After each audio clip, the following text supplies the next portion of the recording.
Are you a new homeowner and curious what type of tools you need to get you started and get you going? Stick around as we get into that in the question of the day. What's going on, guys? Matt in the hat, Matt Johnson Real Estate, powered by Keller Williams Diamond Partners. You are tuned in to the hot list. I come to you on Monday through Friday each and every week, and we talk real estate and we hang out for a little while. I come to y'all typically around 12 o'clock Central Standard Time. Like I said, we talk real estate properties that are new to the market, been on the market, had a recent price reduction, or there is something unique about the properties I want to share, want you guys to know. I also answer a question of the day that is submitted by a viewer or listener of the podcast, and I recognize and thank a sponsor of the week each and every single week. So, as you guys come in here, if you are watching this on Facebook, make sure you comment hashtag live or hashtag replay so I know how you are watching this. And if you are checking this out on my YouTube channel, thank you so much for stopping by, checking it out, and the support. Make sure that you smash that thumbs up button and like, subscribe to the channel, as well as turn on those bell notifications so as I bring new videos and new content, you can come check it out. The property we are talking about today, I have included a link in the description so you guys can just click on that. It'll take you right to my website so you can see this property for yourself, check out the pictures and the layout. Now, I threw y'all kind of a curveball because this one's kind of not your everyday. What do I mean by that? Well, the address is 2025 Greenbriar Drive, right here in Emporia. So this is a 2-bed, 2.5 bath house. And what is different about this one compared to others that I typically talk about, this one is a townhouse. So this one, a little bit different style than what I normally talk about. And the reason I am including this one, because it's just different enough, just unique enough that there's always somebody out there. This is typically somebody who is looking at downsizing or maybe a first time buyer just starting out. So again, it's a 2-bed, 2.5 bath house, townhouse. It's got 1,600 square feet of finished space, listed for 94.9 courtesy of Farm and Home. So what I like about this is it's 2 stories plus a basement. That's always a plus. Tons of updates throughout on all 3 levels. They've got new hardwood, they've got new paint. The bedrooms are large bedrooms for what it is. And what is nice about this one, and I bring up the first time people starting out or people that are downsizing, this does have a monthly HOA, and the HOA covers everything outside. So there's no yard work, there's no exterior maintenance, no snow removal. All that is done and taken care of for you. All you have to do is worry about from your inside paint inwards. That's it. Also, with that HOA, you do have access to the clubhouse as well as the pool come spring and summertime. So, advantage of this as well, you have access to a pool without having to do the maintenance yourself. Pretty cool, right? And of course, there is a little privacy fence and a patio out back. So if you have any questions, all you got to do is just shoot me a message here through Facebook or my website while you're checking it out, and I would be happy to answer that for you. Before I get to the question of the day, I do want to recognize and thank our sponsor of the week this week. That is AO Key and Lock. I actually just met Adam for the first time. Adam Hines is the owner of AO Key and Lock. I just met him last week, and in just a maybe 5-6 minute conversation with him, he dropped some knowledge on me as far as just the locksmith side and his industry, and it was phenomenal. I could have talked to him for a whole lot longer than I was able to. But he does a phenomenal job here in town. He is actually a mobile locksmith serving the Emporia and surrounding areas. He does cover commercial, residential, and auto. That's important. And auto. I know how many people lock their keys in their car. I know how many people's kids lock their keys in their car. My daughter was notorious for that. Uh, she would lock her keys in her car at least once a week. So, having a mobile locksmith here in the Emporia area is something that I know would have benefited from me years ago, and it will benefit everybody else going forward. So if you have any questions, all you got to do is just click on the link in the description. It's going to take you right to Adam's Facebook page. Best way to get a hold of him, it's got his address, got his phone number, and just a little bit of information. He also drops some updates and information on his Facebook page from time to time just to keep everybody informed and educated. So all you got to do is just click on that link. It'll take you right to Adam's page and you can check it out for yourself. If you are a business and you are curious about how to be a sponsor of the week, all you have to do is just reach out to me through Facebook or through my website, emporiahomes.kw.com, and we can chat a little bit about that. See if you are a good fit for being a sponsor of the week for the hot list. All right, now, my favorite part of the hot list, the question of the day. The question of the day is submitted by a viewer or listener of the podcast. I've been doing this for over a year now, and each and every question that I answer on the show is submitted by a viewer. And today is no different. If you have a question you'd like answered about real estate, regarding real estate, or just kind of some homeowner questions in general, just reach out to me. Wherever you're listening to this at, all you got to do is reach out to me. I would be happy to, number one, answer that question for you, and number two, get it on the show, because that's what the hot list is about and what helps keep me going and give me some content as well as some things to research. All right, so question of the day. What types of tools do I need as a homeowner? Now, I love this question. As somebody who has, I won't say an abundance, I would say a plethora of tools. I get particularly excited about this question because I am very much a tool guy. I come from a tool family. Do I use all of them? Absolutely not. Do I have too many? Absolutely not. My wife would tell you otherwise. The main thing for me is I grew up, with tools, around tools, using tools, and the fact that I worked at Sears here in town for about 10 years, I was able to acquire a number of tools as well. And I noticed that, and my wife noticed that, especially as we became homeowners, all the tools that she kept rolling her eyes at started to become more and more handy because of the small repairs or tasks that needed to be done when we first moved in, or she wanted done when we first moved in. And it just seemed like the more that I got done, the larger that honeydew list became, or some of the DIY projects that her and I talked about as far as updates or changes. Regardless of what's going on in the house, some type of tools are going to be needed. Like I said, when I first bought my house, there was quite a bit to do, and this meant that there were some tools that I needed to borrow.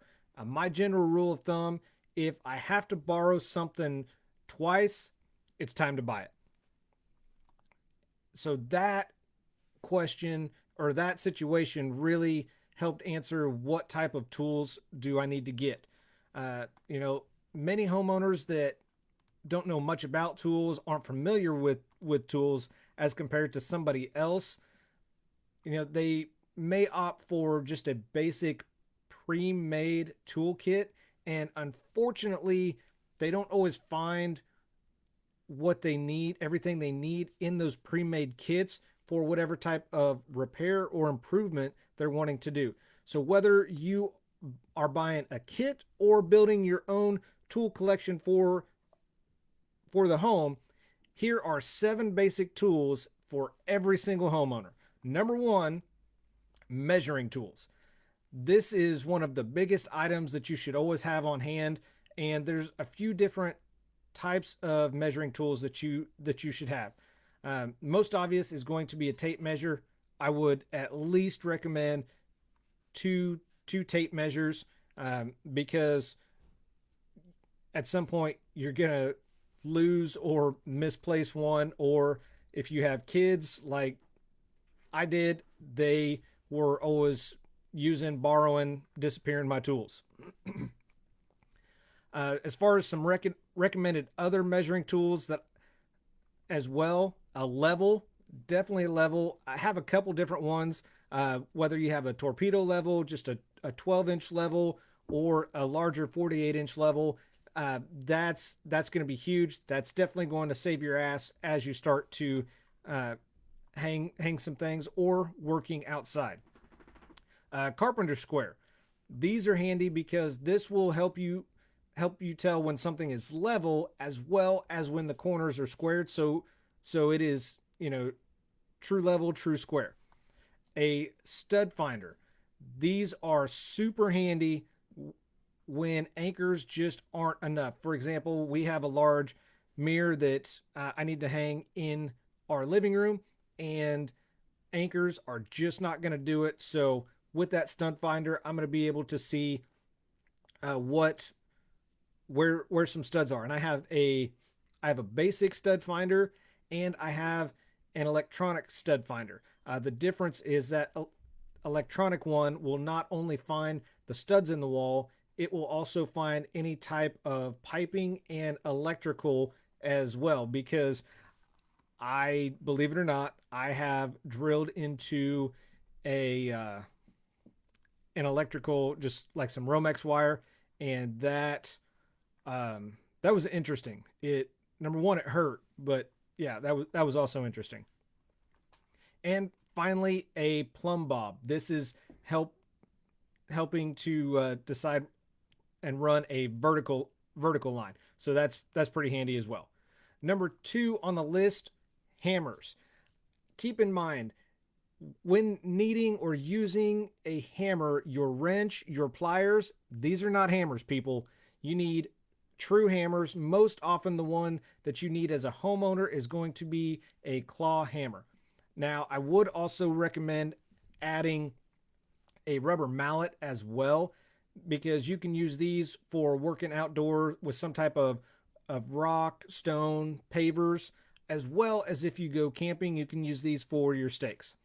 There are a variety of specialty hammers that are available. I'm not going to get into each one of these just because there are so many.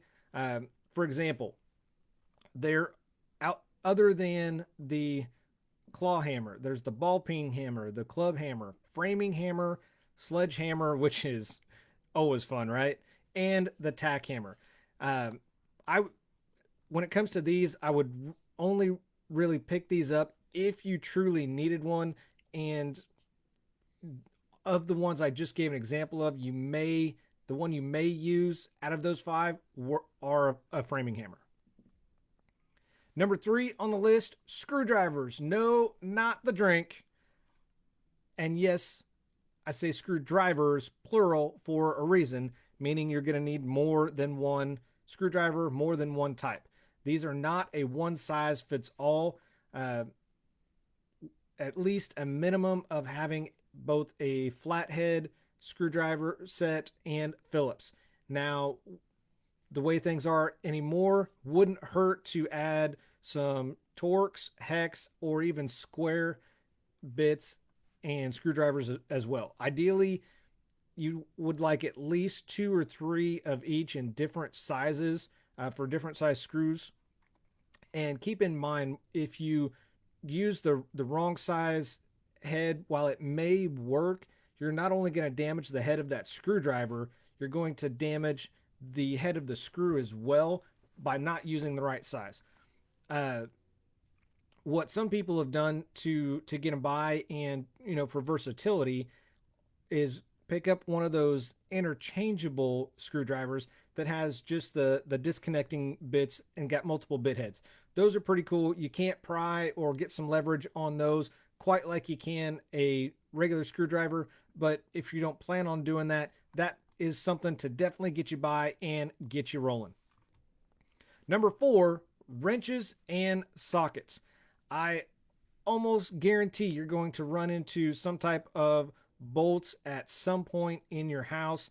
Having a wrench set or socket set to help ensure is this is going to help ensure that you have what you need to get the job done. Get a decent set of wrenches as well as sockets, both in standard and metric. Most kits will have both the standard and metric. Some will actually have some Allen wrenches in them.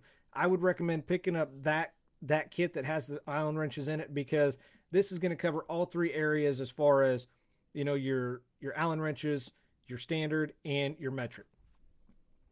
Number 5, pliers and channel locks. Different types of pliers and adjustable wrenches are definitely going to be helpful.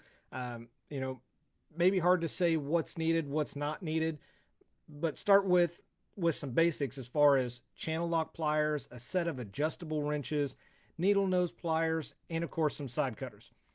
It is possible to run into situations where a pipe wrench might be needed. Hopefully not that often, because you're just starting out to build this toolkit. But if it's something that you run into, see if you family, friend, maybe even neighbor has one before you drop some money on that. Number 6, clamps. Generally, 2 most popular types of clamps for a homeowner: locking and adjustable. Even if you don't use them that often, like I don't use them that often, they're still worth having because they still come in handy for those just in case unexpected moments. Also, you can add some zip ties to this list. Those are nice to have on hand. So whether they are just the standard ratcheting ones or the reusable, I would recommend adding some of those to your toolkit. And then, of course, based on what type of do-it-yourself projects, or if you're going to get into woodworking, then I would suggest getting some additional clamps or different style clamps to go along with what you may need for the projects or as you're getting into woodworking. And finally, number 7 on the list are just some other miscellaneous tools. There's many other tools to consider other than the ones I named here and the ones that I'm about to name as well. Whether they're needed or not is going to depend on the sort of work that you're planning on doing now or in the near future. So here's some additional ones. A cordless drill and a basic set of drill bits, and whether they're the standard drill bits or the adaptable ones. Electric sander, this can come in handy, especially if you get into some woodworking or needing to repair anything in the house. Utility knives with some extra blades, those are always handy to keep around. Wire cutters, wire strippers, once you get into either adding, extending, or replacing some wires for light switches, fans, outlets, whatever the case may be, and maybe some other types of cutting tools as well. And then, like I said, based on the DIY projects you have, maybe a table saw, miter saw, shop vac, or larger power tools. Now, having said all of that, the main thing that I want you guys to take away from this is having the right tool for the job is extremely important and something to definitely take care of and consider, because you don't want to do whatever's just easier, getting a set of channel locks or an adjustable wrench and using it for a hammer. That just doesn't make any sense. You're going to screw that up you're not going to hit something flush and it's not going to work out. So let me know as a homeowner, what other types of tools do you have? What did I miss on this list? I would love to hear from you guys and see what you have that is not on this list, and what type of projects that you have going on, and what type of tools you use for those projects. I'm always curious, always looking. So that's what I got for you guys today in the hot list. So thanks for watching with Matt in the Hat, Matt Johnson Real Estate, powered by Keller Williams Diamond Partners. I do this because your experience matters and should be trusted with a veteran. Y'all have a phenomenal Monday, and I'll see you back in here tomorrow. Take care.